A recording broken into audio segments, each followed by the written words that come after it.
আমি আজকে রান্না করব পালং শাক নতুন ভাবে। তার জন্য আমি নিয়ে নিয়েছি মূলো, শিম, বেগুন। আমার আরও আছে ভেতর দিকে, দেখা যাচ্ছে না, তো আমি অল্প করেই দেখাতে পারলাম। শাকটা যত থাকবে তার পরিমাণ মতন আপনারা নিয়ে নেবেন। আর লাগবে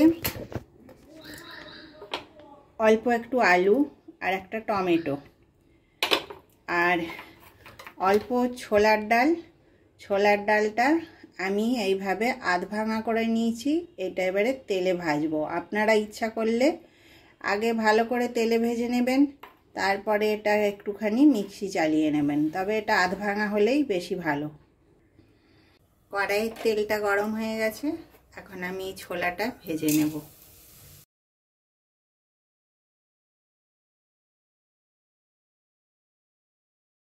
ওই কড়াইয়ের ওপরে তেল দিয়ে দেব।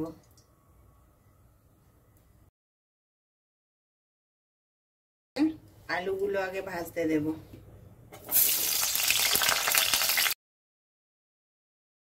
লঙ্কাগুলো দিয়ে দেব।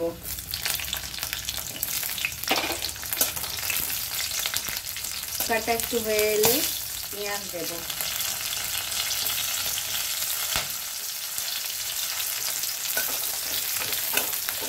এবারে লাল হয়ে গেছে, আমি শাকটা দিয়ে দেব।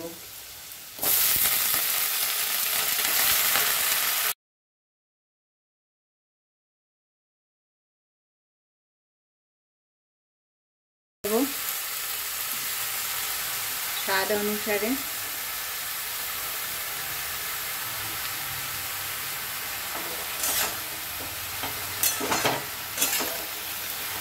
একটু নেড়ে চেড়ে নেব।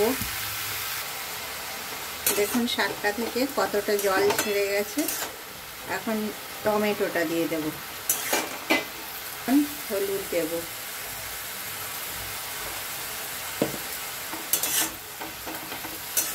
এটাকে ভালো করে মিশিয়ে নেব।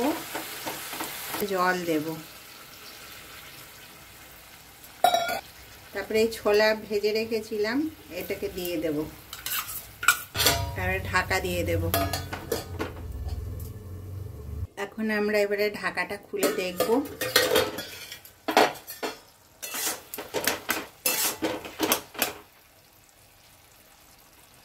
আর একটু সেদ্ধ হবে, আর একবার ঢেকে দেবো নেড়ে চেড়ে।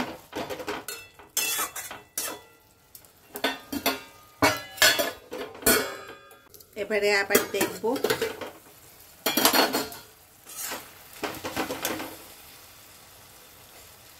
আরে সেদ্ধ হয়ে গেছে, একটু ভালো করে ঘাঁটিয়ে নিতে হবে।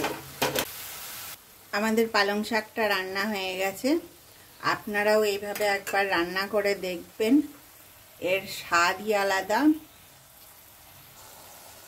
এটা খেতে এত ভালো লাগে, রুটি দিয়েও খাওয়া যায় এটা, আর ভাত দিয়েও খাওয়া যায়। অবশ্যই আপনারা করবেন, কমেন্টে আমাকে জানাবেন কেমন লাগছে। আর আমার পাশে থাকবেন আপনারা, আমার চ্যানেলটাকে আপনারা লাইক, শেয়ার, সাবস্ক্রাইব করবেন। নমস্কার।